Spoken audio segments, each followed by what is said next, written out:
بسم الله الرحمن الرحيم. أنا عمر عبد القادر أحمد فقي أهنا رشح أتاجن حلك مدحوينها جمهورية الفدرالية الصومالية سنة كاللبكون يلباتني كو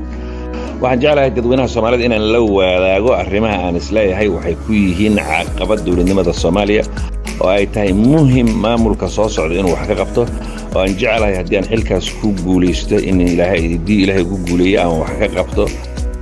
waxa ka mid ah isla xisaabtanka wuxuu muhiim u yahay in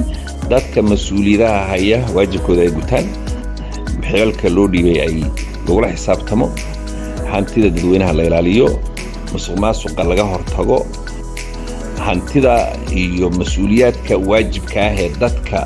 laga rabo in la gaarsiiyo ay ammaan yihiin oo ammaanada la ilaaliyo marka isla xisaabtanku wuxuu gundhig u yahay oo mar walba aan looga maarmin waxa la yiraahdo dawlad wanaaguna waa waxa maaragtay suura gelinaya in ummaddu dawladda wixii ay ka rabtay iyo wixii ay u samaysatay ay suuroobaan marka waxaan isleenahay dawlad wanaaga waxa asal u ah oo muhiim u ah qodobada muhiimka ka mid ah in isla xisaabtan dhaba uu jiro oo qof kastoo mas'uuliyad u haya shacabka oo xil haya oo xilkiisu guto oo si sax ah loogu talay u guto oo lagula xisaabtamo hadduu hanti haya hantidaas lagula xisaabtamo ilaaliyo hadduu ammaanad tahay ammaanadaas uu ilaaliyo ay xilku wuxuu ka mid yahay waxyaabaha ammaanada ummadda loo hayo marka isla xisaabtan dhab ah waa waxaan looga maarmin dawlad wanaaga iyo in la gaaro bulshadu inay adeegii sax ahayd ee ay dawladda ka rabtay la helo marka insha Allah haddaan guuleysto isla xisaabtanka dawliga waxaanu gaarsiinaynaa meel wanaagsan waxaanu gaarsiinaynaa si dhab ah inuu u shaqeeyo qofkii waajibkiisa gudan waayana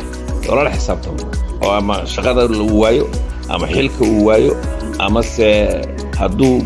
dambi galay dambigaas maxkamad lagu wareejiyo marka isla xisaabtan dhab ah wuxuu laga maarmaan u yahay hufnaanta dawladda xilkasnimada dawladda waa dawladduna inay bulshadan u adeegto